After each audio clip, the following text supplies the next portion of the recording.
Muy buenos días, mis hermanos y amigos. Estamos contentos esta mañana de estar juntos nuevamente para alabar el nombre del Señor en este día santo sábado. Damos gracias al Señor porque nos cuidó durante la semana, nos protegió y hoy nos da este hermoso sábado para escuchar su palabra. Les invito a que juntos busquemos la presencia de nuestro Dios. Padre amado, gracias te damos esta mañana por tu cuidado. Gracias por tus bendiciones, gracias porque estás junto a nosotros. Queremos pedirte, Padre amado, que tú nos acompañes esta mañana, que tu presencia esté en cada uno de nosotros, que tu presencia esté en cada uno de los hogares y que juntos podamos escuchar el mensaje que tú tienes preparado para cada uno de nosotros. Quédate con nosotros, te lo rogamos, en el nombre de Jesús. Amén. Bien, mis queridos hermanos, ahora les invito a que juntos podamos alabar el nombre del Señor con estos dos hermosos himnos.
Si hoy tú te sientes pequeño,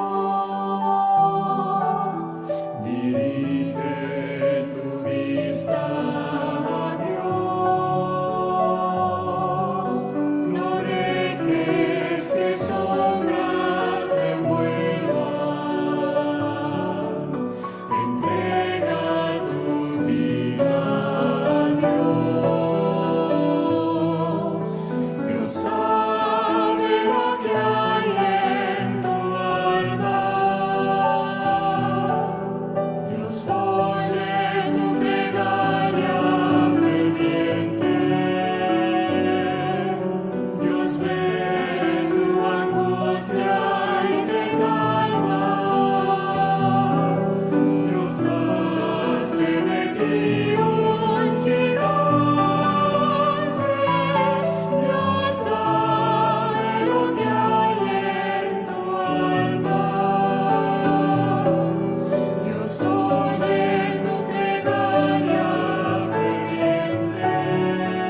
feliz sábado para todos los que nos están acompañando en esta mañana. Les vengo a contar la historia de hoy, la historia misionera, de la división transeuropea, específicamente desde Finlandia. La historia se titula Un amigo para los que no tienen amigos. La relata nuestro amigo Lauri, que es un hombre de 45 años. Él, hace no muy poco tiempo, había perdido un amigo debido a una grave enfermedad que le costó la vida. Lauri, por su parte, no llevaba un estilo de vida muy saludable. Pero un día, durante unos chequeos médicos, a él se le diagnosticó cáncer de próstata. En ese momento, para Lauri, la muerte era algo que era muy real en ese momento. Y la muerte y el infierno para él eran unos temas que siempre lo habían angustiado. Pero tampoco tenía amigos cristianos con quien hablar de estos temas. Cuando él supo de su enfermedad, se acercó a una iglesia cristiana en la cual el pastor de esa congregación oró por él, pero también lo instó a estudiar la Biblia. Lauri, dentro del estudio de su Biblia, se dio cuenta de que la Biblia enseña de que el día de reposo es el día sábado. Eso le llamó bastante la atención, por lo que decidió estudiar y leer aún más la Biblia, para ver en qué parte se había cambiado el día de reposo desde el día sábado al día domingo, algo que claramente no lo encontró por ningún lado. Un día, leyendo el periódico de su lugar natal, se encontró con un programa en el que invitaban a unos estudios de evangelismo impartidos por la Iglesia Adventista del Séptimo Día. Lauri empezó a asistir y tanto fue que le gustó que se quedó participando de la iglesia y en un tiempo de aproximadamente 1 año y medio tomó la decisión de bautizarse. Pero esto no termina ahí. Lauri posteriormente se casó con una mujer perteneciente también a la iglesia adventista, se trasladaron a otro lugar también dentro de Finlandia y en ese lugar a él le nació esta necesidad de poder compartir y de enseñar acerca de este Jesús que él había conocido. Él no sabía mucho qué realizar o cómo hacerlo, pero se le ocurrió la brillante idea de armar en la misma iglesia un comedor comunitario, en el cual cualquier persona con distintos tipos de necesidades, tanto económicas como de alimentos, podía acudir a este lugar, tener una porción de alimento, pero también podían ahí compartir con otras personas. Para la comunidad finlandesa y dentro de su cultura es extraño compartir todos sus problemas personales con gente desconocida. Sin embargo, en ese lugar se formó un ambiente muy grato para todos. Y semana tras semana fueron llegando más personas, se fue generando un grupo muy grande, dentro de los cuales aproximadamente hoy se juntan 40 personas todos los lunes y los miércoles, que es cuando está abierto este comedor comunitario. Muchas de las personas que asisten a este lugar ya han tomado la decisión de bautizarse. Hoy, Lauri tiene 60 años. Es un sobreviviente del cáncer debido a un tratamiento exitoso. Pero más aún, ya no le teme a la muerte. ¿Por qué? Porque conoció a Jesús. Él, dentro de sus palabras, nos dice: yo entregué mi vida a Jesús. Estoy esperando su segunda venida. Y hoy ya no tengo miedo de morir. Así como Lauri, hay más personas que necesitan conocer a Jesús. Y tú puedes ayudar con esto. ¿Cómo? A través de tus ofrendas. Es por eso que te invito a que, junto a tu familia, puedan juntar una ofrenda especial para este 13º sábado y que así todos los proyectos de la división transeuropea se puedan concretar y más personas puedan conocer a nuestro maravilloso Dios.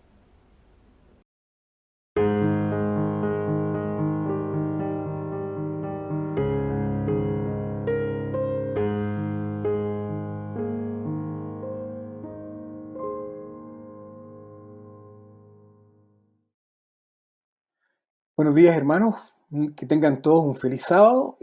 Vamos a continuación a repasar la escuela sabática de esta semana, la lección número 6. Les damos la más cordial de las bienvenidas a todos ustedes y espero en el Señor que tengamos un feliz sábado y podamos entender las Escrituras en esta mañana.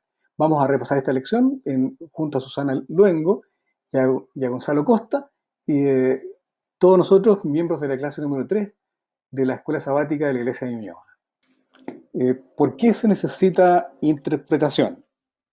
este es el título de la lección de esta semana en la escuela sabática. Y vamos a tratar de, en estos minutos que tenemos por delante, de responder esta pregunta. Quisiéramos, sí, al comenzar, hacer algunas precisiones con respecto a la pregunta misma de la lección. ¿Por qué se necesita interpretación? Yo le agregaría, ¿por qué se necesita interpretación para la iglesia, para la actividad de la iglesia? Porque la verdad es que, como entendemos la palabra interpretación, eh, eh, involucra lo siguiente, involucra que cualquier persona puede interpretar algo, o todo lo que hace en su vida siempre va a ser interpretación. Vale decir, no hay ninguna posibilidad que un ser humano no interprete lo que le está pasando en, en su vida. Por ejemplo, cuando amanece, o cuando ve el sol, eh, si hay un círculo en el sol, ¿cómo va a interpretar ese hecho? ¿Cómo lo va a interpretar? ¿Lo va a interpretar de acuerdo a sus creencias, de acuerdo a su cultura, de acuerdo a lo que él es, de acuerdo a su experiencia, o a lo que él o ella es? Así que la interpretación viene siendo un acto natural, un ejercicio natural que cualquier ser humano hace en cualquier situación. Así que arreglaríamos este título y le pondríamos por qué se necesita interpretación en la iglesia. Y sobre todo por qué se necesita interpretación, y viendo el contexto de la lección, de la Biblia, obviamente. Así que, haciendo este hincapié, me permito, para introducir esta lección, dar un ejemplo. A los que hemos llegado antes a este país, a Chile, conocimos alguna vez eh, un personaje que se llamaba el profeta de Peñalolén. El profeta Peñalolén era un personaje que vivía en Santiago de Chile, cerca del canal San Carlos, y, y este personaje en algún momento interpretó las escrituras, interpretó la Biblia, y se fue a vivir como con 4 o 5 esposas distintas, y vivía con ella, y fue un gran escándalo, me acuerdo, hace unos 20 años atrás, en la ciudad de Santiago. Esto lo aclaro para los que han llegado hace poco a Chile. Y este personaje vivió, y cuando uno le preguntaba por qué hacía eso, su respuesta era: porque en la Biblia sale, porque en la Biblia está escrito. Y decía, y él se creía profeta, por lo tanto tenía muchas esposas. Me parece que hasta el día de hoy, ya hace 20 años atrás, todavía él existe, y me parece que todavía mantiene las esposas, no estoy seguro, la verdad. Pero traigo este ejemplo a colación porque nos parece que, esta es una de las necesidades que responde esta pregunta: ¿por qué se necesita interpretación de la Biblia? ¿Mm? Así que, haciendo hincapié a estas dos, a estos dos conceptos, uno, que cualquier ser humano lo que hace frente a una propuesta o una proposición, cualquiera que sea verbal, o sea auditiva, o sea visual, cualquier propuesta, lo que va a hacer cualquier ser humano es interpretar algo. Y lo va a interpretar de acuerdo a lo que es, de acuerdo a la experiencia que tiene, de acuerdo a quién es, de acuerdo a su cultura, de acuerdo a su cosmovisión, una palabra que aparece en la lección de esta semana, de acuerdo a su cosmovisión, de acuerdo a su lenguaje, o sea, a la forma como interpreta el mundo, cómo define el mundo, cómo separa una cosa de otra, o sea, el lenguaje. Y eso es lo que vamos a repasar en esta mañana en la clase Escuela Sabática. ¿Por qué se necesita interpretación entonces? Porque cualquier ser humano necesita, o tiene, o lleva tiene un background que le permite interpretar. Y cuando se encuentra con la propuesta de Dios, que es la Biblia misma, va a interpretar según eso. Así que vamos a preguntarle a Susan: a Susan por, eh, por las dos primeras características, ¿no es cierto?, que hacen que un ser humano interprete de cierta forma. Gracias, Pedro. Hola, buen día, feliz sábado para todos. Vamos a hablar sobre las presuposiciones. Y el folleto menciona esta situación que pasaron algunos discípulos, precisamente está en Lucas 24, del versículo 36 al 45, cuando ellos iban caminando y se les aparece Jesús y porque iban hablando, iban haciendo ciertas elucubraciones porque no entendían qué había pasado. Ellos no sabían que Cristo había resucitado, dice la lección. Entonces Jesús se les acerca y les da a entender y les muestra nuevamente las escrituras. Y permítanme, por favor, leer ese versículo y dice, estas son las palabras que os hablé, estando aún con vosotros, versículo 44, que era necesario que se cumpliese todo lo que está escrito de mí en la ley de Moisés, en los profetas y en los salmos. Pero ¿qué pasaba?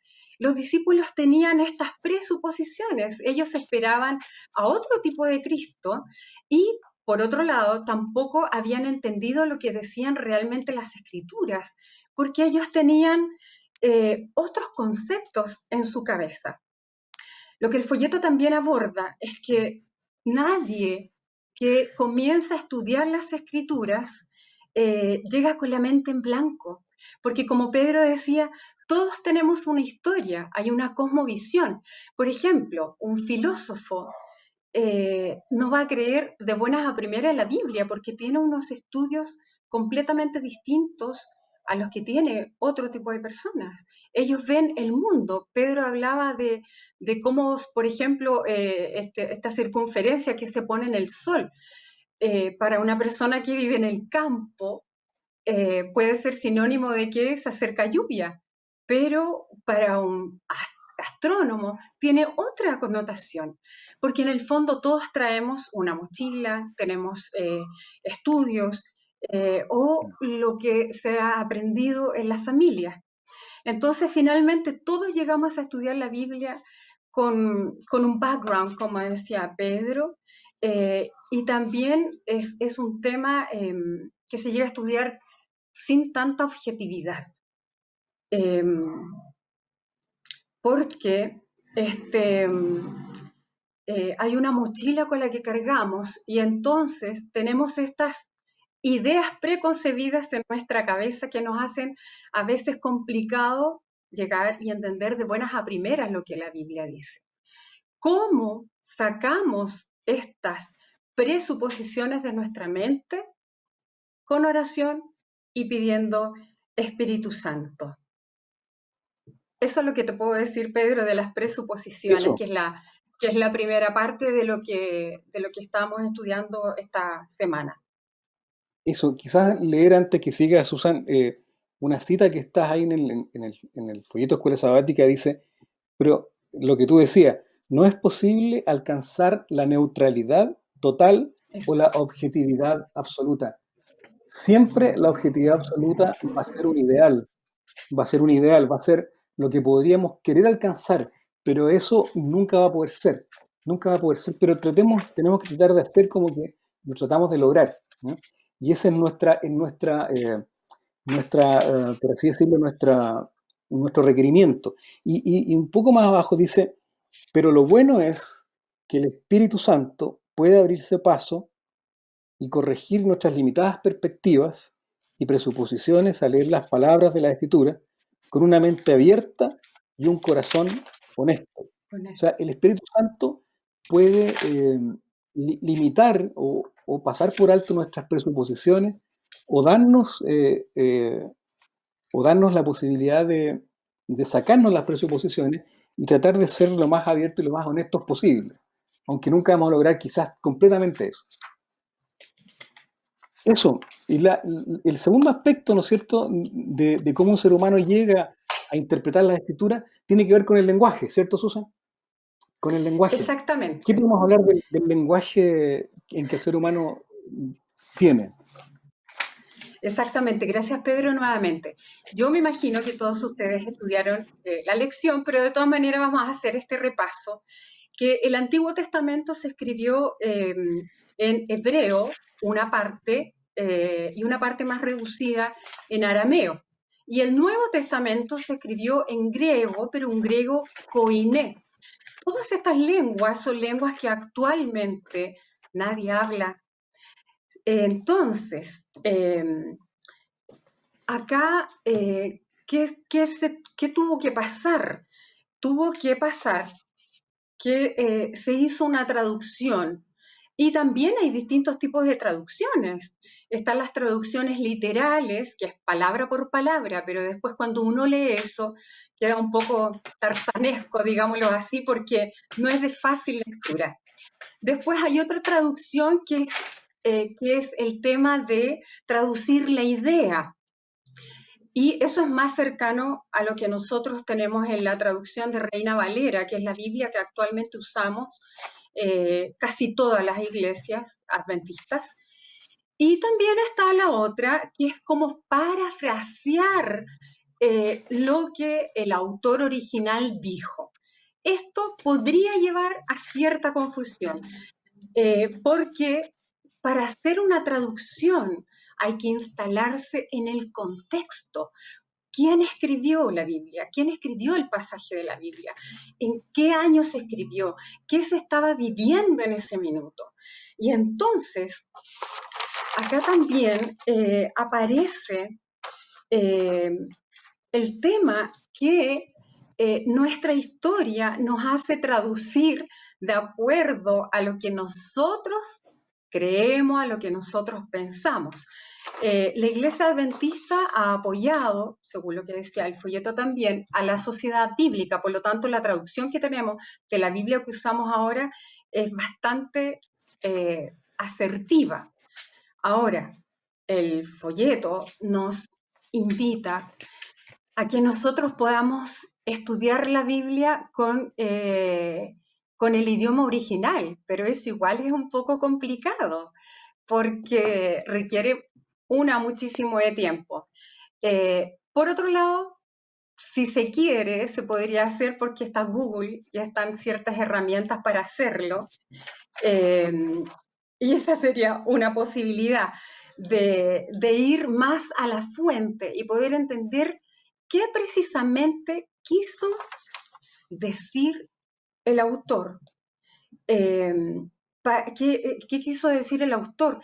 Porque la idea es que nosotros tratemos de entender lo que realmente el autor quiso transmitir con la mayor precisión posible. Hemos visto a través de los años de estudio de la Biblia que todos hemos cometido muchos errores porque hemos sacado versículos de contexto, eh, porque nosotros hemos creado nuestra propia interpretación o nuestra propia traducción de ciertos versículos. Así es que para los que tengan acceso a traducciones literales queda hecha la invitación. Y para las que no tengan acceso, tratemos de buscar versículo y llevarlo con el otro versículo, hacer estas bibliografías, etcétera, pero tratar de buscar el sentido más correcto de lo que estemos leyendo. Gracias, Susan. Ahora, una precisión también que tú hiciste interesante.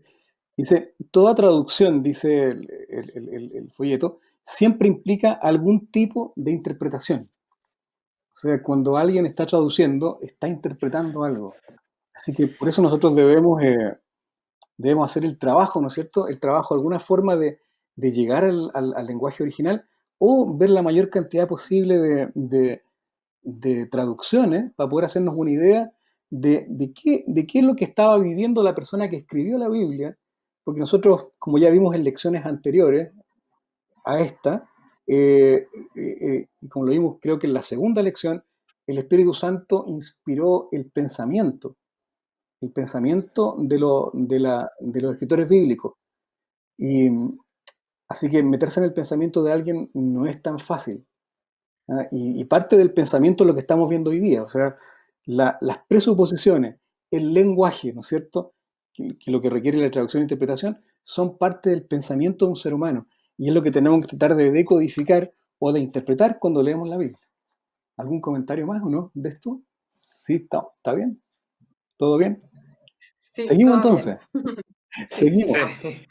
Los dos aspectos que vamos a seguir viendo ahora con Gonzalo, con respecto a cómo se acerca un ser humano a la interpretación de cualquier cosa en general, pero de la Biblia en particular, tiene que ver con la cultura y con la naturaleza pecaminosa y caída, que son los que van a definir nuestra forma de interpretar lo que el Señor nos propone, ¿no? Así que vamos, Gonzalo, ¿qué te parece lo de la cultura? ¿Cómo la cultura afecta la interpretación?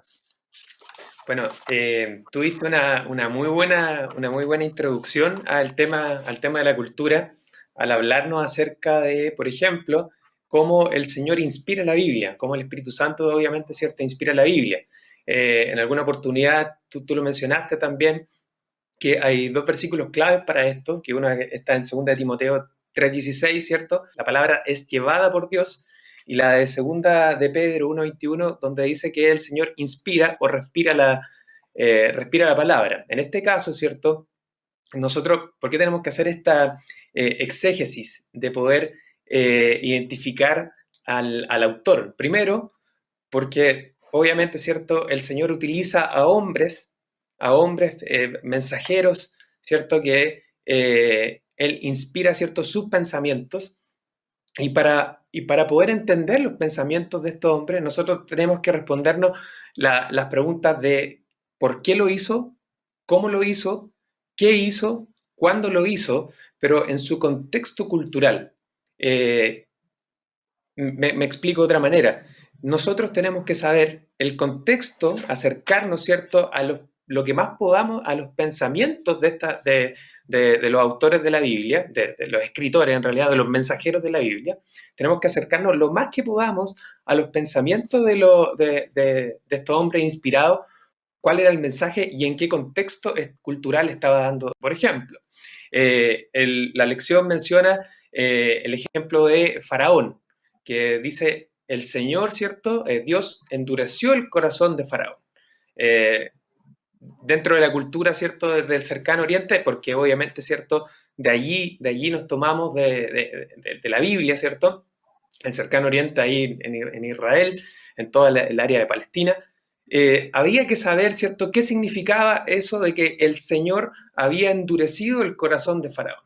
¿Ya? Estaba obviamente dentro de un contexto cultural donde se culpaba, entre comillas, ¿cierto?, a la persona sin que haya cometido el acto. ¿Ya? Por eso se dice ahí en ese contexto, ¿cierto?, que el Señor había endurecido el corazón de Faraón. El siguiente ejemplo que también se menciona, y lo hemos mencionado muchas veces en la iglesia, es, por ejemplo, cómo Pablo dice, ¿cierto?, que la mujer tiene que callar delante de la congregación. Lo mismo, por ejemplo, con el pelo largo de la mujer.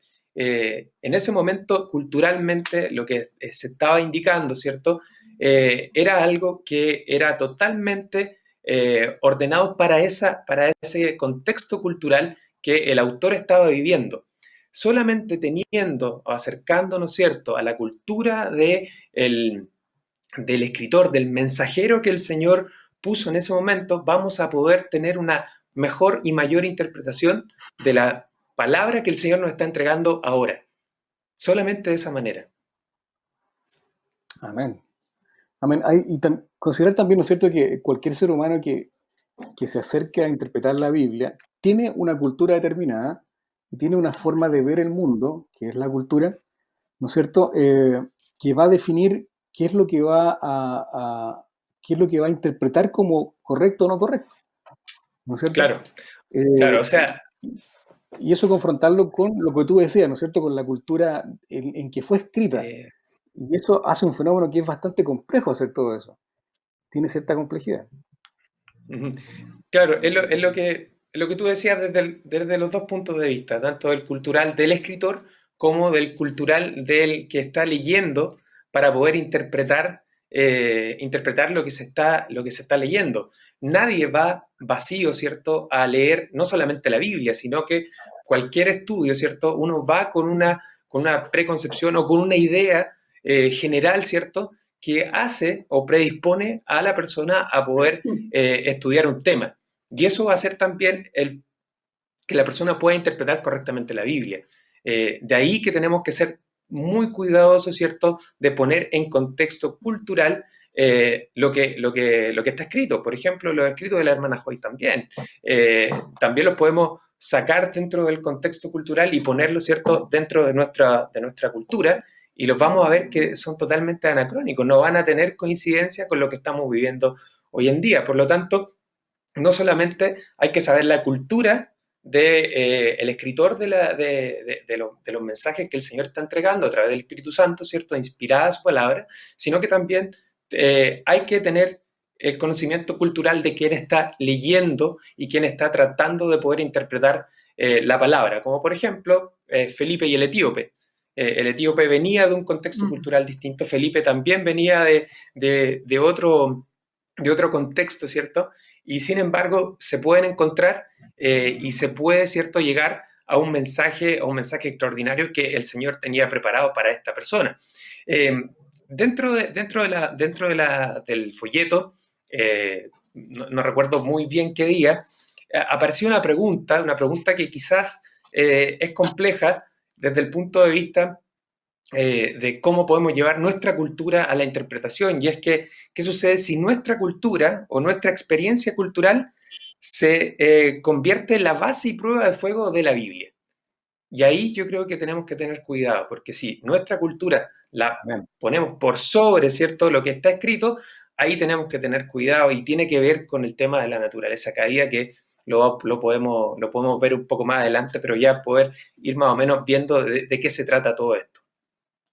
Y en ese punto también, Gonzalo, considerar que hay hechos y hay cosas supraculturales que están sobre toda cultura, como por ejemplo la muerte. Claro. Como por ejemplo la muerte y la necesidad de tener alguna pregunta y alguna interrogante con respecto a la muerte. Y eso supera cualquier cultura. Cualquier cultura. Todas van a apuntar a eso de alguna forma o de otra. O sea, hay cosas supraculturales que van a estar siempre ahí. Sí, ¿Habrá otro Pedro, aspecto más de la cultura? Dale nomás. Bueno, con lo que tú estás diciendo, con lo supracultural, ¿cierto? Quizás no vimos al inicio cuál era el texto bíblico de memoria que aparecía esta semana, que es un texto que parece sacado de contexto de la lección, porque dice, sin fe es imposible agradar a Dios. Bueno, ¿qué tiene que ver la fe con la cultura, con el contexto cultural y cómo nosotros vamos interpretando la Biblia? Y tiene que ver justamente con lo que tú estás diciendo, que hay cosas que son supraculturales. En este caso, ¿cierto?, algo que compartimos tanto la cultura del cercano Oriente, donde se escribió la Biblia, y que obviamente, ¿cierto?, nosotros vamos traspasando y tomando, ¿cierto?, esa enseñanza que el Señor nos dejó, es la vida y la muerte, lo que tú decías, ¿cierto? Y de cómo nos acercamos nosotros al Señor para poder también interpretar la Biblia, o cómo nos acercamos también nosotros para poder conocer el mensaje que el Señor tiene.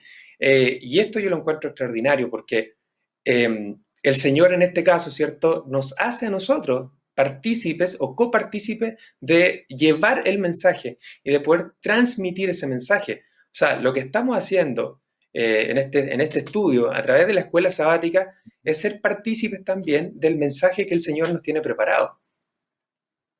Amén, amén.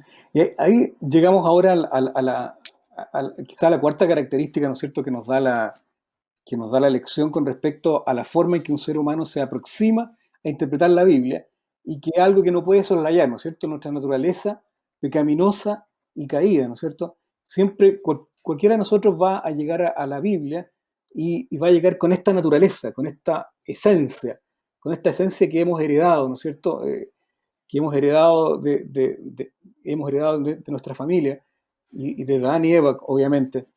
Y eso también tiene relación con el versículo de memoria, como tú lo decías, ¿no es cierto?, con la fe. Así que, ¿cómo desarrollamos esto? ¿Cómo nuestra naturaleza pecaminosa afecta la interpretación de la Biblia, querido Gonzalo? Bueno, si pudiera tener una respuesta precisa, sería ideal, ¿cierto? Pero en este caso, ¿cierto? Tratamos de acercarnos un poco o tratamos de interpretar, ¿cierto? ¿Qué significa esto? Nosotros tenemos que sentirnos privilegiados de poder compartir este mensaje. Muchas veces, ¿cierto? Lo hacemos desde el punto de vista desde la, ¿cierto? O de la falta de humildad para poder interpretar la Biblia. Para poder interpretar la Biblia. Y nos vemos, ¿cierto? Como nosotros, ¿cierto? Como nuestra verdad o que nuestra objetividad. Y una de las cosas que mencionaba al principio, ¿cierto? Que yo lo interpreté de esa manera y que lo hemos conversado también en alguna oportunidad, es que dentro de la objetividad no hay nada objetivo, pero tenemos que tratarnos de ir haciendo ideas para poder llegar a un acuerdo, ¿cierto? Y cosas que son, que como tú decías, ¿cierto? Supraculturales, que es el lenguaje, que es la vida, que es la muerte.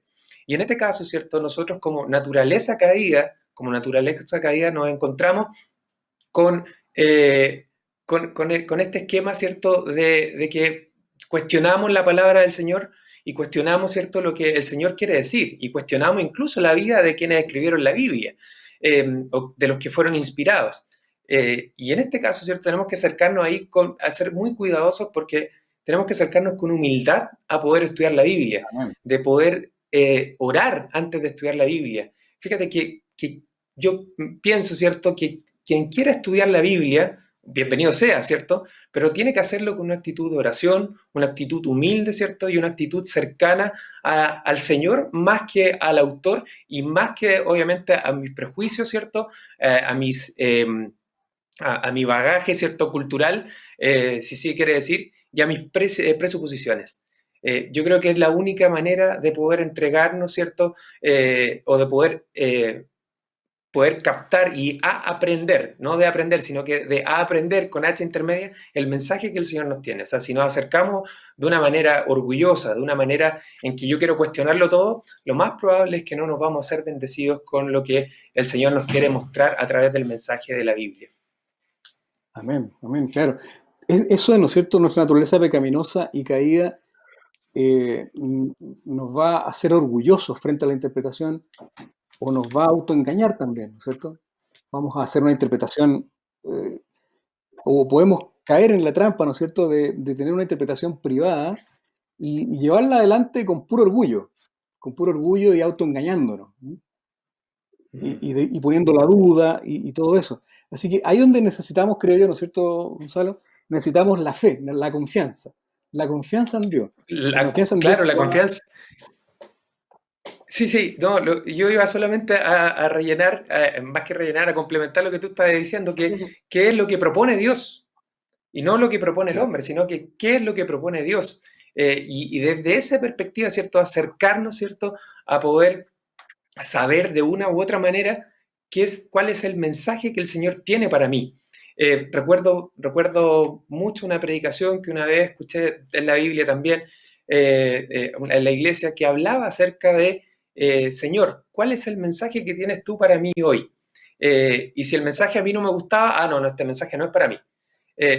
Puede ser que el Señor tenga un mensaje especial para mí preparado, pero si yo no me acerco confiadamente a su trono de gracia, ¿cierto? Lo más probable es que ese mensaje yo no lo voy a captar o lo voy a sacar de contexto para mi conveniencia, ¿cierto? Y ahí está en que el mensaje que el Señor me tiene preparado, porque el Señor nos habla de manera personal e individual, es un mensaje de confianza y libertad. De confianza y libertad. Confianza en que el Señor está guiando el camino y la libertad que el Señor me da de elegir el camino correcto o elegir el camino incorrecto. Yo creo que eso es fundamental también, no solamente en el estudio de su palabra, sino que también en nuestra vida como cristianos. Amén. ¿Qué les parece si a esta altura de la lección redondeamos la lección? Porque deberíamos responder la pregunta, ¿por qué se necesita interpretación? Y vamos a ver que es complejo la interpretación, es un fenómeno complejo. Hemos visto en todas estas lecciones, ya vamos a la lección número 6, y hay muchos factores que hacen que que hacen que la interpretación bíblica sea un fenómeno que no es tan fácil y a veces tiene un cierto grado de complejidad. Ahora, ¿cómo responderían ustedes? ¿Por qué se necesita interpretar la Biblia? ¿Qué creen ustedes? ¿Por qué se necesita la interpretación bíblica? Bueno, ¿por qué no interpretar la Biblia? La pregunta sería eso, ¿por qué no interpretar la Biblia? Porque obviamente tenemos que hacernos algo real de lo que a lo mejor no es tan real para nosotros. ¿Y a qué me refiero con esto? Nosotros tenemos que tener, ¿cierto?, un conocimiento previo de que Dios existe y que Dios es real. Si yo no creo que el Señor es real, difícilmente voy a poder interpretar algo, ¿cierto?, que para mí es como una epifanía, ¿cierto? Y eso solamente con la confianza, pues de ahí que viene el versículo, ¿cierto? Y ahí que nos hace un poquito de sentido de que sin fe, ¿cierto?, es imposible agradar a Dios. O sea, nos vamos a acercar, ¿cierto?, a esa realidad y vamos construyendo realidades a partir de algo que es maravilloso, ¿cierto?, y que algo completamente sobrenatural. Si yo no tomo eso como algo entre comillas real, lo más probable es que interprete cualquier cosa dentro de la Biblia o el mensaje que el Señor tiene. Y eso es una cita que está en el folleto Escuela Sabática en el día jueves, la voy a leer porque me parece que es lo que tú dices, Gonzalo. Dice, el tema de una correcta hermenéutica, o sea, una correcta interpretación bíblica, es sumamente importante porque solo tenemos la Biblia para que nos diga qué creer y cómo vivir. O sea, ¿por qué es importante la interpretación? Porque es la única forma que tenemos de saber qué creer y qué vivir. Más abajo dice, el tema de la interpretación bíblica es vital para la salud teológica y misiológica de la Iglesia. Entonces, como cuando empezamos esta lección, yo hablaba del profeta de Peñalolén, ¿no es cierto? Que era polígamo, ¿ah? Y todavía parece que lo es. Eh, Indudablemente que él está haciendo una interpretación muy especial de la Biblia, ¿no es cierto? Y nosotros no queremos caer en eso, porque el problema está en cómo vemos el escrito está. Y ver el escrito está resulta complejo. Y hoy día vimos parte de esa complejidad con estos 4 aspectos que hemos desarrollado, ¿no es cierto? Estos 4 aspectos que cualquier ser humano lleva, ¿no es cierto? Cualquier ser humano, cuando se acerca a interpretar algo, lleva una cosmovisión, un background que se puede ver en su presuposición, en su cultura, en su lenguaje y por último en su naturaleza caída, en algo esencial que tiene, que es su naturaleza caída, que lo va a hacer ser orgulloso, ser poco humilde. A mí nos parece, o me parece, ¿no es cierto?, que lo más importante es tratar de ser lo más preciso, honesto posible al interpretar la escritura y considerar todos estos factores que hemos estado estudiando. No sé qué les parece a ustedes. ¿Algún comentario final antes de que terminemos?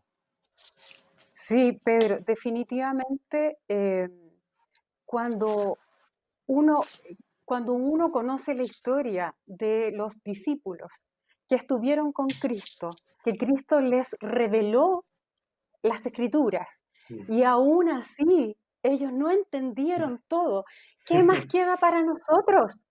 ¿Qué más queda para nosotros? En serio, porque nosotros somos pecadores limitados, totalmente limitados. Por eso es muy importante que hagamos una buena interpretación, porque nos hemos equivocado mucho en el pasado. La idea es que vayamos avanzando en todos los aspectos del cristiano. Y a veces nos hemos quedado pegados con interpretaciones que hace el hermano en el púlpito, que hace el pastor en el púlpito, que hace X persona en su casa, en YouTube, qué sé yo. Entonces es súper importante que nosotros entendamos que somos seres muy finitos y que necesitamos entender las escrituras porque las escrituras son las que dan testimonio de Dios. Y si no entendemos las escrituras no vamos a poder entender el carácter maravilloso de nuestro Dios. El objetivo de la Biblia es mostrarnos el amor de Dios y el plan de salvación. Por lo tanto, si nosotros mal interpretamos las Escrituras, no vamos a lograr entender esta obra maravillosa que Dios dejó a través de las Escrituras. Por eso es tan importante que vayamos al estudio sin preconceptos, sin ideas predeterminadas, que nos acerquemos con el corazón abierto, con el corazón dispuesto a que Dios pueda trabajar en nosotros, mostrándonos el camino a través de sus sagradas Escrituras. Amén. Pues y ahí está la importancia, y con esto finalizamos, ¿no es cierto?, de la actividad del Espíritu Santo en nuestra mente. El Espíritu Santo va a ser el que nos va a enseñar y el que nos va a llevar a la correcta interpretación de la Escritura. Y con eso tener vida. Y Jesús es vida. Jesús es el camino, Exacto. la verdad y la vida. Así que nos va a llevar a Jesús. Y la interpretación final de la Biblia siempre va a ser Jesucristo mismo. Bien, pues, me parece que hemos llegado al final de la lección. Lamentablemente. Comentario, aquí terminamos. El último comentario que... es que el último comentario es que Cristo viene pronto. Busquemos la verdad, porque la verdad nos va a hacer libre, y que nos preparemos para la segunda venida de nuestro Señor, que esperamos con muchas ansias. Okay. Muchas gracias y feliz sábado. Sí, feliz sábado para todos.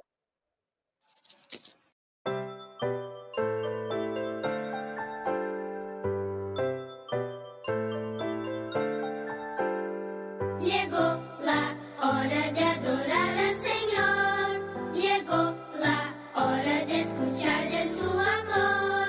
Lindas historias nos van a enseñar a siempre en Dios confiar.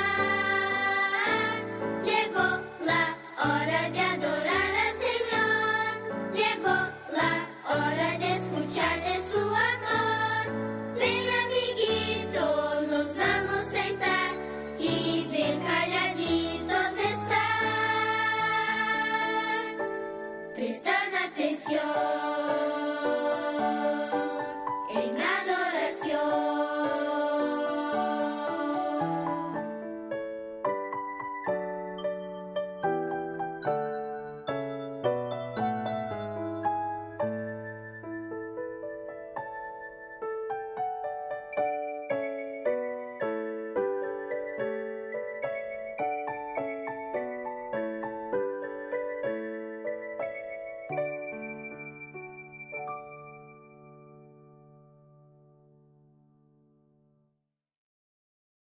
Hola, buenos días niños, ¿cómo están?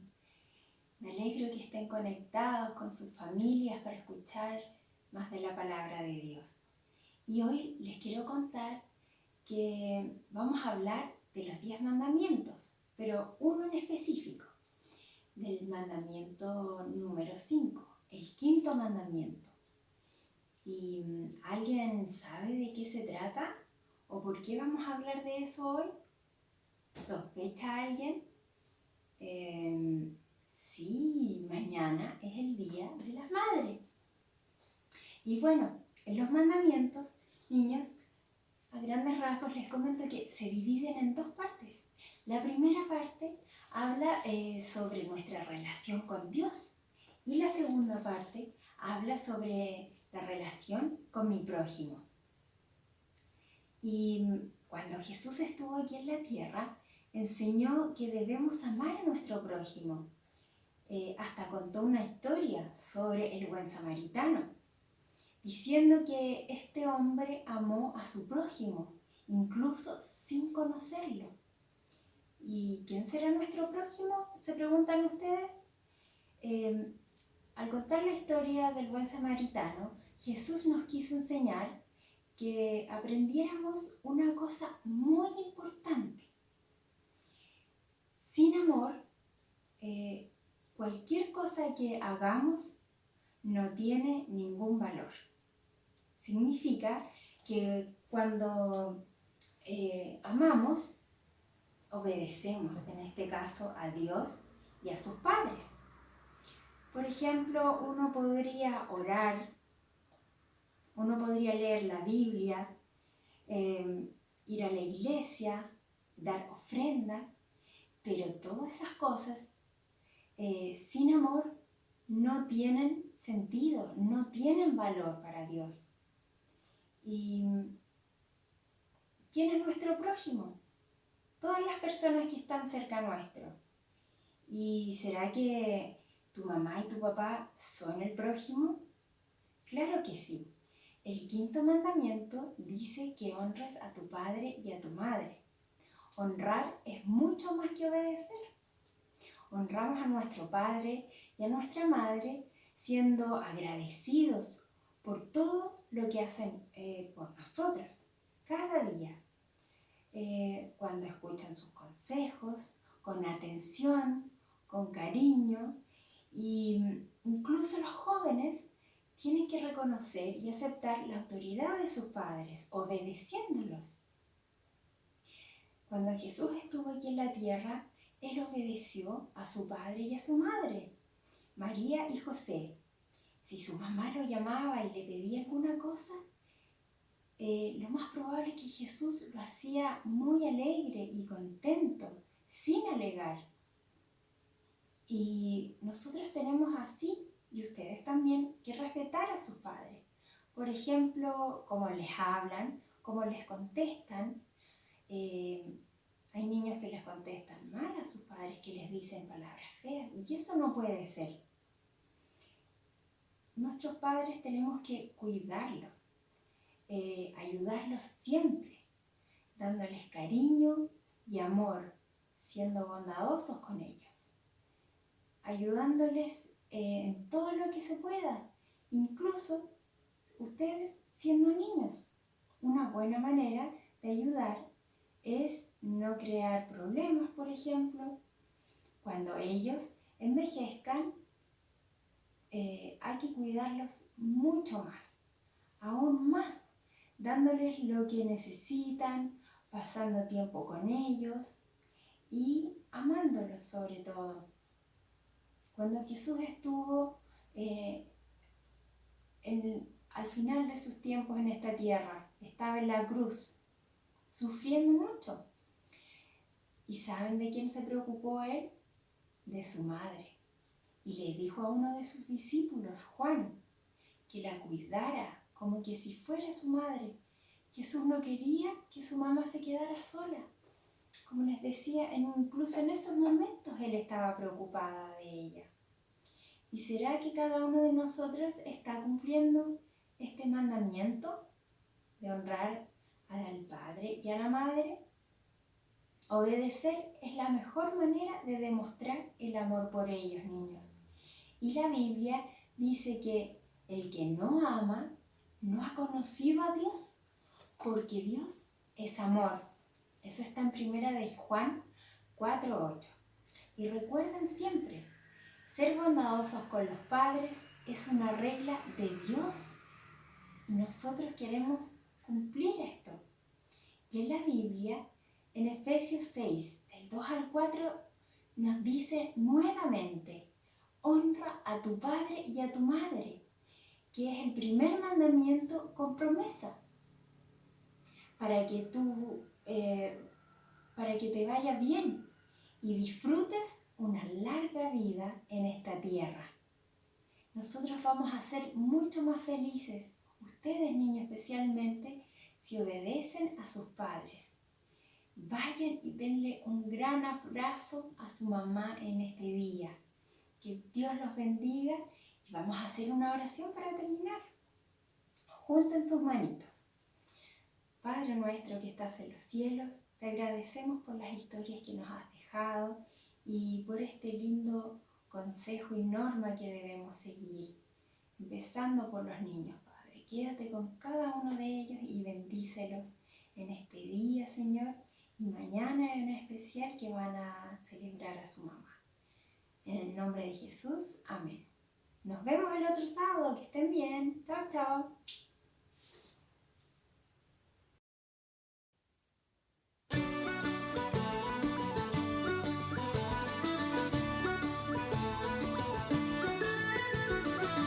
Cúmplase en mí tu querer,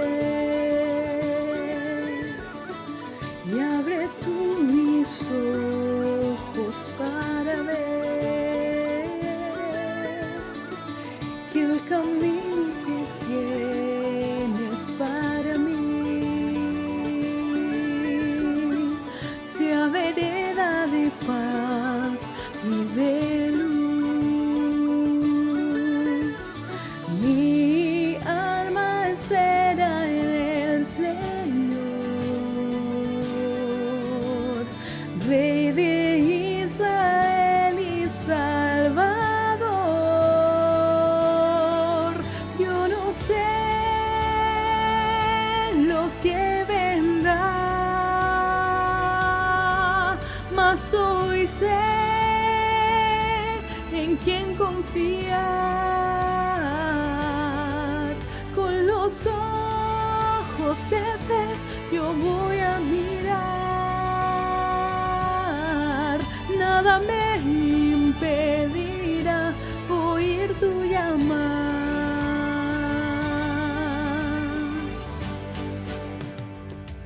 Tu poder inmenso perdón se renuevan en cada día. En pasado fuiste fiel y así será hasta el fin. Mi gozo en ser y existir es poderte honrar y servir. Yo no sé lo que vendrá, mas hoy sé en quién confiar. Con los ojos de fe yo voy a mirar. Nada me impedirá oír tu llamar. Mi actitud delante de Dios es esperar y confiar. Mi actitud delante de Dios es esperar y confiar. Mi actitud delante de Dios es esperar y confiar. Mi actitud delante de Dios es esperar y confiar. Yo no sé lo que vendrá, mas yo sé en quién confiar. Con los ojos de fe yo voy a mirar. Nada me impedirá oír tu llamar.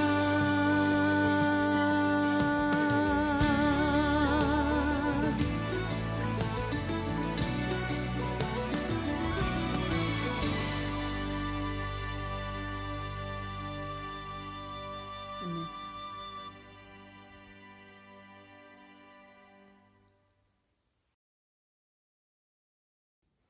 Hermanos, estamos llegando al momento del culto divino. En esta ocasión nos acompaña el pastor Horacio Rodríguez, un pastor de la casa, quien nos traerá el pan de vida en esta mañana. Preparemos nuestras mentes y corazones para este momento, para lo cual les invito a cantar nuestra doxología a Dios el Padre Celestial.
¿Qué tal, mis hermanos de la iglesia de Ñuñoa? Mis queridos hermanos de mi querida iglesia y recordada iglesia de Ñuñoa.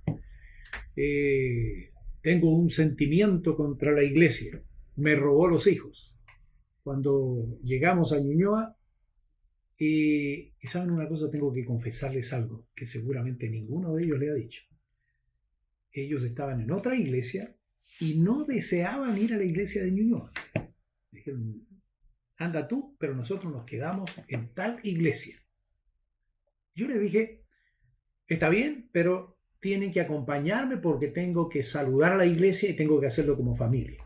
Así que fuimos todos. Pero, para sorpresa mía, ellos se quedaron en Ñuñoa y tuvimos que seguir nosotros solos después cuando hubo el cambio. Y todavía están en Ñuñoa. Así que es una iglesia que la verdad es que trae muchos gratos recuerdos de mis hermanos. Sigue siendo la misma iglesia que yo conocí y agradezco a Dios por ello. Y gracias porque han cuidado de mis hijos y ahora no solamente de mis hijos, también de mis nietos. Así que díganme ustedes si no voy a tenerles cariño a la iglesia de Ñuñoa. Gracias. Muchas gracias, mis hermanos, y un gran abrazo para cada uno de ustedes.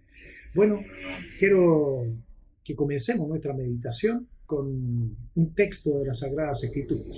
Se encuentra en Romanos capítulo 15, verso 4. Dice, porque las cosas que se escribieron antes para nuestra enseñanza se escribieron, a fin de que por la paciencia y la consolación de las Escrituras tengamos esperanza.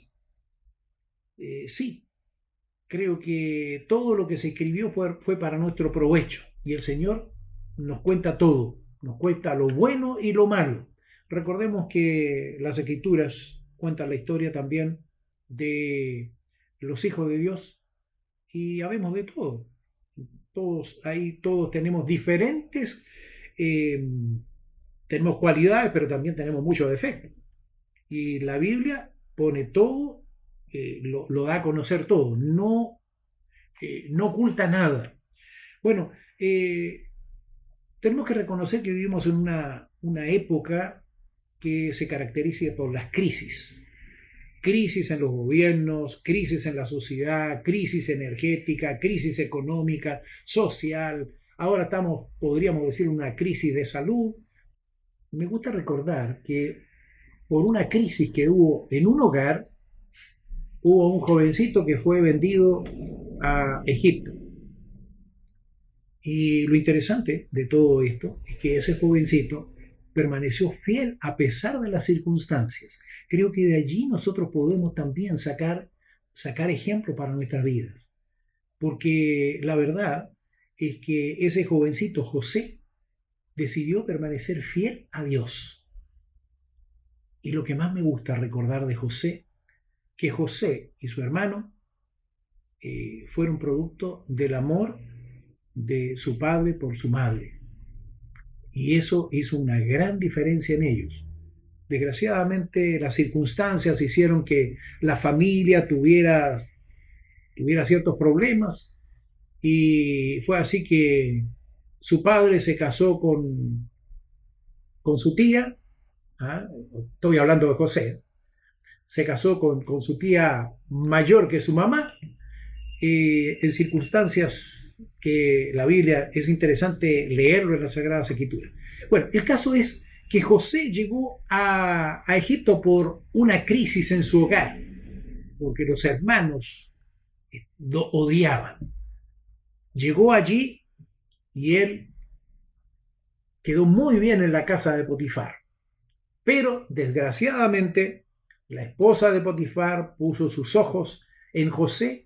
En ese tiempo seguramente la esposa de Potifar era una joven y Potifar era una persona ya de sus años, así que ella se enamoró de José. Pero José tenía las cosas claras.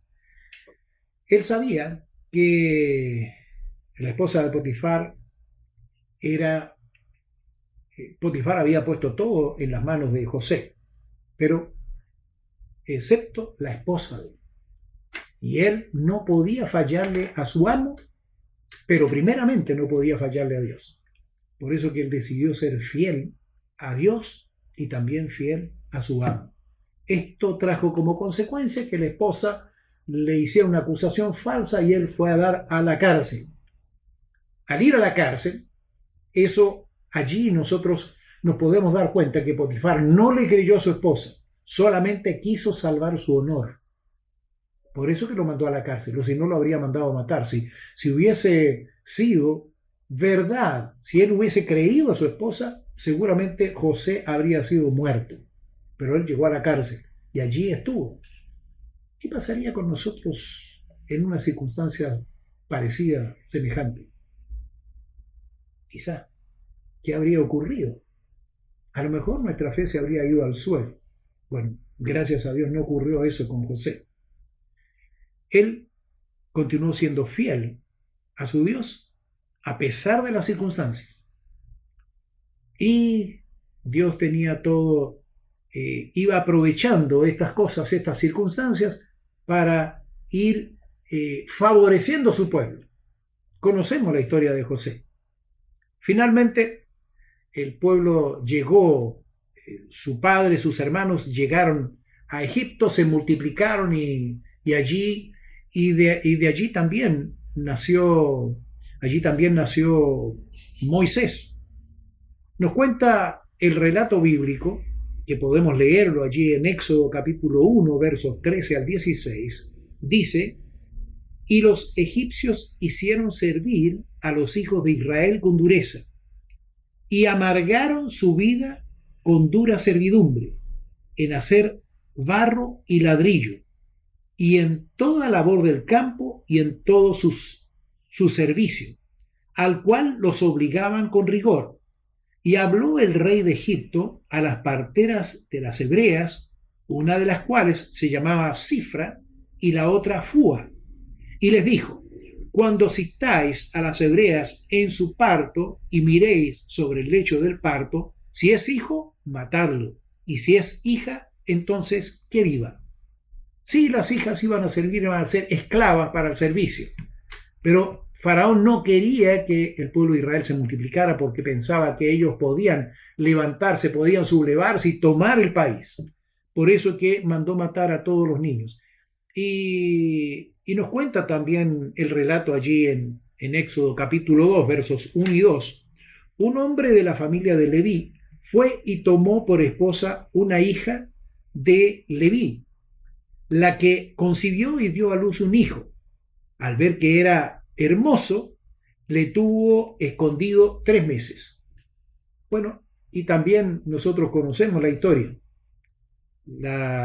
Lo puso en una cesta, lo llevó ahí cuando la hija de Faraón se fue a bañar al río, encontró la cesta, vio un hermoso niño, tuvo compasión de él, así que lo adoptó como su propio hijo. Y Dios, como siempre, intervino también ahí, y ese hijo fue criado por su propia madre. Claro, siendo ahora hijo de la hija de Faraón, porque ella lo adoptó como hijo. Llegó a ser hijo de la hija de Faraón, pero fue criado por su propia madre. Ahora, es interesante notar que Jocabed tuvo una oportunidad de oro y no la dejó pasar.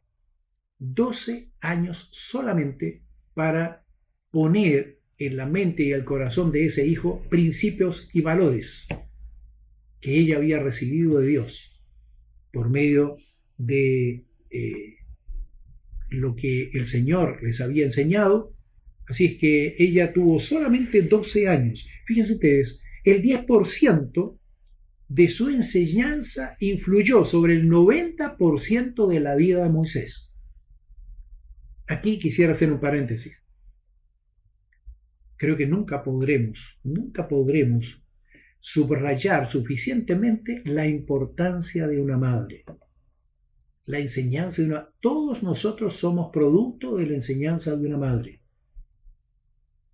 La madre es importantísima, su labor es importantísima, no es importante, importantísima. Y por eso mismo es que toda madre debe pensar en esa labor importantísima y debe seguir las instrucciones que Dios da a través de su palabra. Primeramente, la madre debe poner principios, debe consagrar a su hijo a Dios, debe enseñarle las prioridades y debe enseñarle también al hijo a administrar su tiempo. Dios ha puesto en nuestras manos, ha puesto el tiempo, ha puesto los recursos, ha puesto los talentos. Todas esas cosas tenemos que aprender a administrarlas. Y la madre es quien tiene la responsabilidad de formar al hijo en esto, debe enseñarles. Y saben, nosotros notamos cómo el enemigo se preocupa de esto también. ¿Por qué? Porque ¿se tomaría el enemigo tantas molestias para entregarnos tanta cantidad de entretenciones? Nosotros tenemos el cine, la música, los deportes, la política, el internet, las redes sociales, los juegos, en fin, una cantidad de cosas. Ustedes dirán, pero eso no es malo. Las redes sociales no son malas. En sí, nada de lo que he mencionado es malo. En sí no es malo. Pero lo malo es el uso que nosotros podamos darle. Nosotros podemos usarlo como corresponde, moderadamente, y, por ejemplo, las redes sociales, nosotros podemos a través de ellas, podemos comunicar el Evangelio. Pero también las redes sociales son mal utilizadas. Así que tenemos que tener mucho cuidado. El enemigo las utiliza. Por eso es que nosotros debemos cuidarnos. Ahora, ¿cómo llegó Moisés al palacio? Debe haber sido interesante cuando Moisés llegó al palacio y fue educado allí para ser faraón.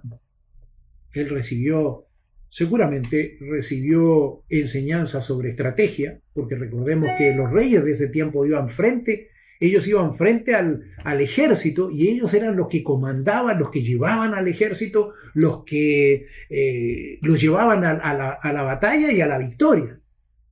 Entonces él tiene que haber sido educado en estrategia, pero también tiene que haber recibido lecciones de economía seguramente. Tiene que haber sido enseñado en la parte religiosa, lo que creían ellos, cómo ellos tenían una idea de la muerte, cómo se iban al más allá, cómo hacían el viaje, en fin, todas esas cosas tienen que haber sido enseñado. Pero nada de lo que ellos le enseñaron pudo influir en la enseñanza que su madre había puesto en el corazón de Moisés. Los 28 largos años que él pasó en palacio no lograron borrar en Moisés la enseñanza recibida en 12 cortos años junto a su madre. La fama y la fortuna no pudieron influir en él. Nosotros no podríamos decir lo mismo, por lo menos yo no me atrevería. Yo sé lo que debo hacer, pero nunca lo que haría, porque para eso tendría que estar en el momento. Y eso me recuerda a Pedro que dijo, aunque todos te negaren, yo no te voy a negar. Y fue el primero en negar. Por eso yo pienso en eso y no me atrevo a decir que yo sería diferente. Como digo, yo sé lo que debo hacer, pero nunca lo que haría. Su madre sabía lo que estaba haciendo, formando un carácter. ¿Qué importancia o qué importante es el carácter? ¿Cuánto nosotros debemos pensar y meditar en que debemos formar un carácter? Ser edificados sobre la roca, y la roca es Cristo. No podemos servir a dos señores. El mundo tiene muchas cosas que ofrecernos, pero no olvidemos, todas esas cosas que nos ofrecen son pasajeras. Todo se termina. Pareciera que va a durar por siempre, pero todo se termina. Todo lo que nos ofrece el Señor solamente dura. Finalmente, Moisés termina su educación en la Universidad del Desierto. y sus profesores o profesoras fueron las ovejas. Allí aprendió la paciencia y la mansedumbre, cosas que le iban a servir cuando el Señor, a los 80 años de edad, lo llamó al servicio. Y saben ustedes, cuando leo la historia de Moisés en las Sagradas Escrituras, veo que uno, cuando ve una película sobre Moisés, ¿cómo le gustaría ser Moisés? Pero cuántos dolores de cabeza tuvo que pasar. Más de 1 millón de personas que él guiaba a través del desierto. 1 millón de personas que se rebelaron una cantidad de veces y que él tuvo que soportar esas rebeliones. Llevaba sus cargas ante el Señor y le decía: Señor, hubo una oportunidad que Dios dijo: voy a eliminarlos y voy a hacer de ti una nación. Pero Moisés había aprendido a amar a ese pueblo rebelde y le dijo: Señor, ráeme de tu libro, bórrame del libro de la vida, pero ten misericordia del pueblo. Qué hermoso saber ese amor tan grande que sentía Moisés por su pueblo. Ahora, una de las crisis que se presentan es cuando Coré, y fíjense ustedes que Coré era de la tribu de Leví, y Coré se rebela contra Moisés, porque él no quería ser mandado por Moisés. Moisés era el líder, pero él no lo aceptaba como el líder. Él quería el sacerdocio, quería llegar a ser sacerdote. No olvidemos que los sacerdotes solamente podían ser sacerdotes los que venían de la descendencia de Aarón. La tribu de Leví, recordemos que cuando se adoró el becerro de oro, la tribu de Leví no adoró y el Señor la tomó para sí. La hizo le dio una cantidad de privilegios, podríamos decir, al servirlo a Él. Pero ellos no serían sacerdotes. Iban a estar en el servicio del templo, iban a preocuparse de todo lo que tenía relación con el templo, pero no eran sacerdotes. Y por eso que Leví se rebela. Y lo encontramos allí en el capítulo 16 del libro de Números. Dice: Coré, hijo de Izar, hijo de Coat, hijo de Leví, y Datán y Abiram, hijo de Eliab, y On, hijo de Palet, de los hijos de Rubén, tomaron gente y se levantaron contra Moisés con 250 varones de los hijos de Israel, príncipes de la congregación, de los del consejo, varones de renombre. Fíjese usted, aquí por una parte, estaba aquellos que pertenecían a la tribu de Leví. Nosotros nos corresponde y nosotros deberíamos ser los que deberíamos estar al mando. Y está Rubén, que Rubén era el primogénito. Entonces, como primogénito, a mí me correspondería estar a la cabeza y no Moisés. Pero no olvidemos que Moisés lo había elegido Dios. No fue elegido por votación popular. Dios fue el que lo eligió. Dios lo formó y Dios lo puso al mando o a la cabeza de su pueblo. Bueno, y ellos, dice el verso 13, se juntaron contra Moisés y Aarón y le dijeron: basta ya de vosotros, porque toda la congregación, todos ellos son santos, y en medio de ellos está Jehová. ¿Por qué, pues, os levantáis vosotros sobre la congregación de Jehová? Como ven ustedes, ellos querían ser los líderes, pero no se detuvieron a pensar que Dios había elegido a Moisés. No se detuvieron a consultar con el Señor. Ellos perfectamente podían haber ido o podían haber orado y haberle dicho: Señor, muéstranos. Queremos saber por qué Moisés es así. Seguramente Dios les había respondido. Dios había respondido a su inquietud. Pero no, ellos se rebelaron y quisieron tomar el poder por la fuerza. Y fue así que, como resultado de eso, hubieron muertes que no deberían haber ocurrido. Ellos se presentaron al otro día con incensarios y el Señor ordenó que se apartaran de estos rebeldes, todo el pueblo, y la historia nos cuenta, ustedes pueden leerla ahí en el capítulo 16 del libro de Números, nos cuenta que la tierra se abrió y cayeron Coré y todos los que se habían rebelado contra Moisés fueron tragados vivos por la tierra y ésta se abrió y se cerró y murieron todos. Debe haber sido también una pena grande para Moisés haber tenido que pasar por esa experiencia. Debe haber sido tremendo para Moisés también. Moisés amaba al pueblo y él no quería eso, pero desgraciadamente ellos tomaron ese camino. Ahora, ¿y qué de nosotros? ¿Nos dejamos deslumbrar por el oropel del mundo?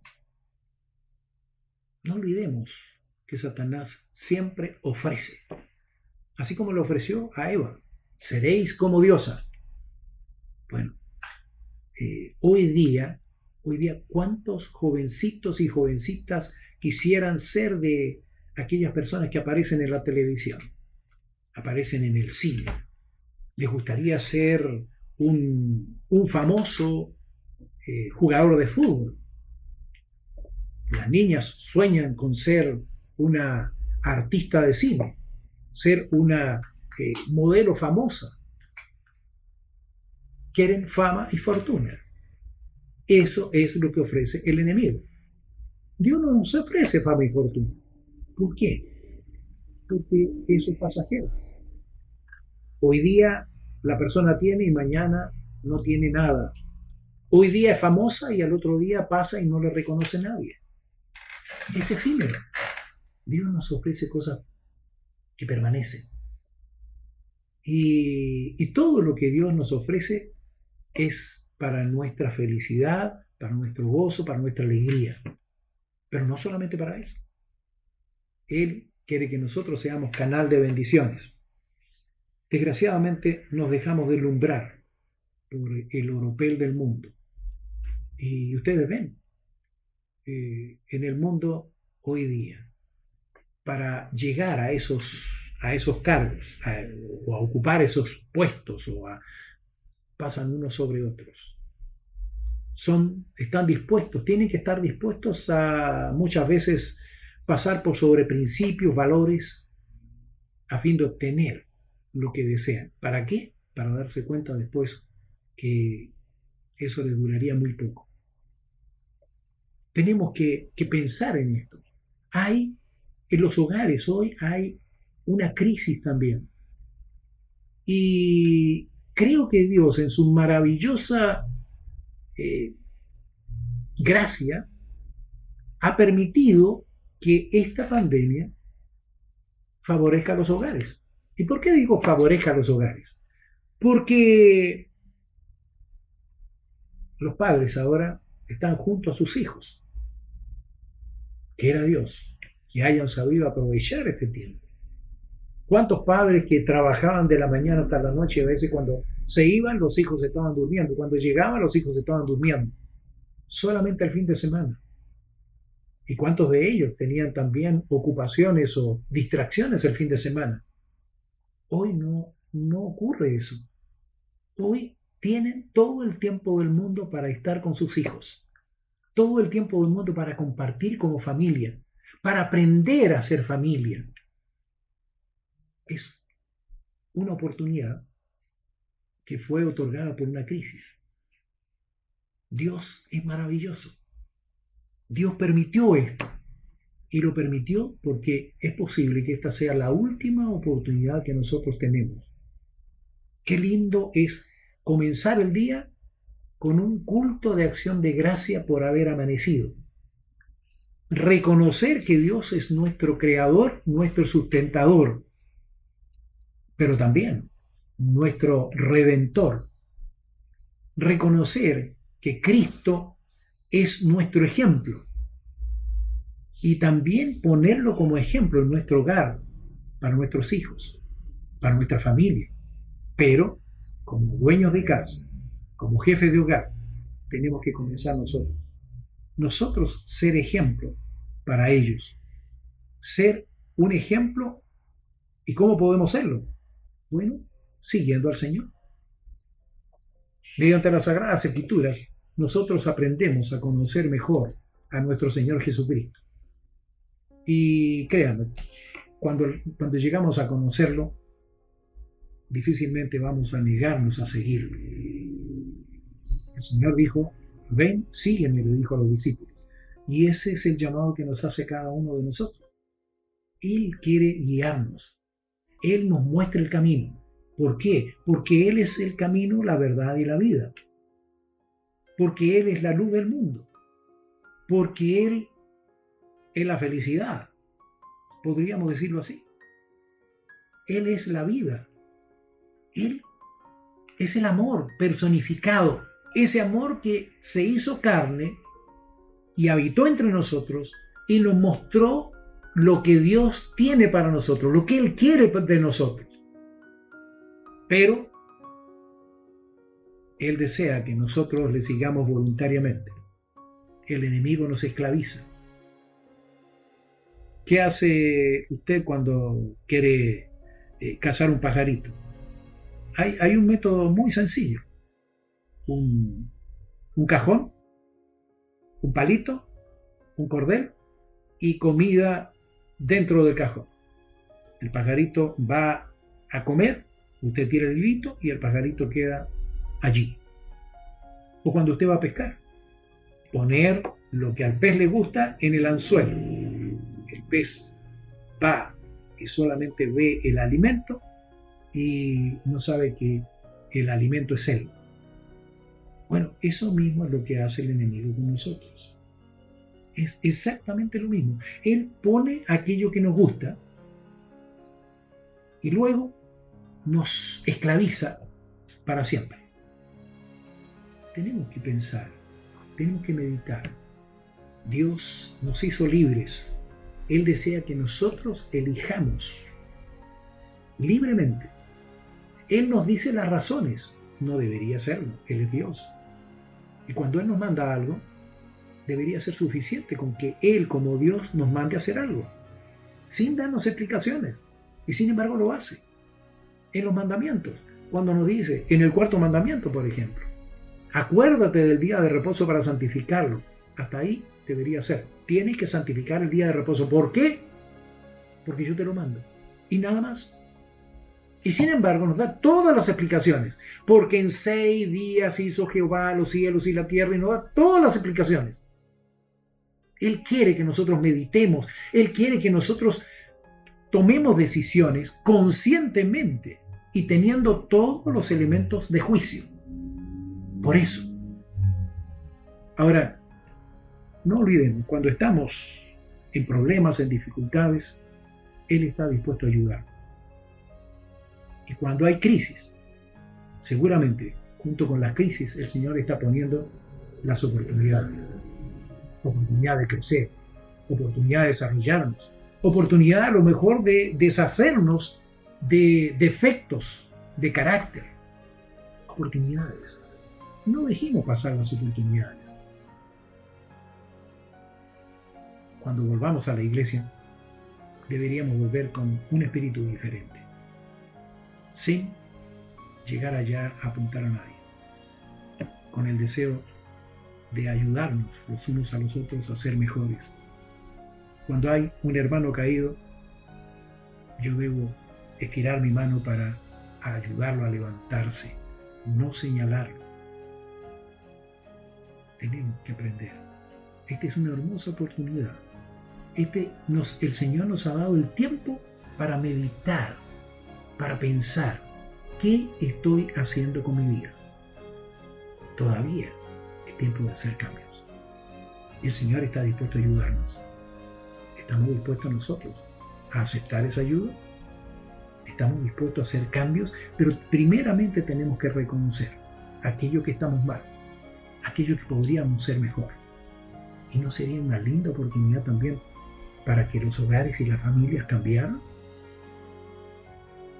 Los padres que se preocupen de pasar más tiempo con los hijos, dedicarle tiempo, invertir tiempo en los hijos. ¿No sería lindo? Una crisis trae oportunidades. Estamos viendo una crisis. El Señor nos presenta muchas oportunidades. ¿Cuántas de ellas estamos aprovechando? Eso depende de nosotros. Piensa, medita. Una oportunidad que el Señor nos está dando. Y es posible que sea la última.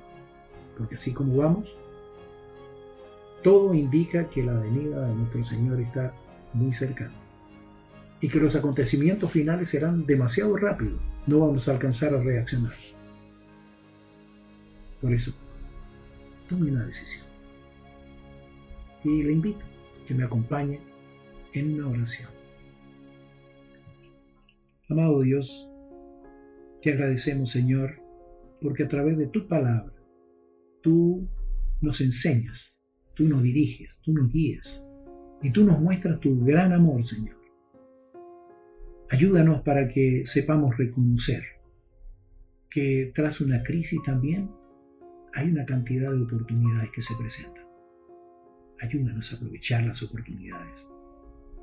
Ayúdanos, Señor, a reconocer que tú estás en el control de todo.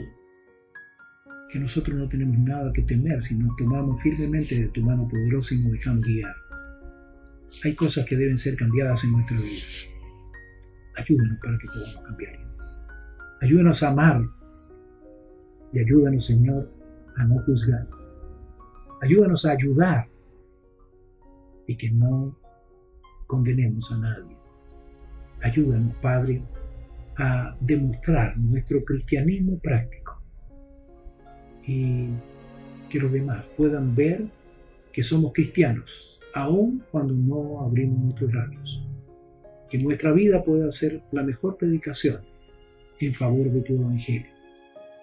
Guíanos y guárdanos. Y permite, Señor, que Cristo pueda ser el que se vea en nuestra vida. Bendice los hogares y las familias. Y gracias, gracias, porque sabemos que tú siempre nos das más de lo que pedimos. Pedimos y agradecemos todo esto humildemente en el nombre de Jesús. Amén. Un fuerte y cariñoso abrazo para cada uno de ustedes. Y será hasta una próxima oportunidad. Damos gracias a Dios por el hermoso mensaje que hemos escuchado esta mañana. Que el Señor les acompañe durante esta nueva semana. Que el Señor les guíe en cada momento. Que el Señor les proteja. Que el Señor les bendiga. Y les recordamos, el próximo sábado nos juntamos nuevamente a las 10 de la mañana. No te olvides. Y para finalizar, queremos invitarte a cantar esta hermosa alabanza a nuestro Dios.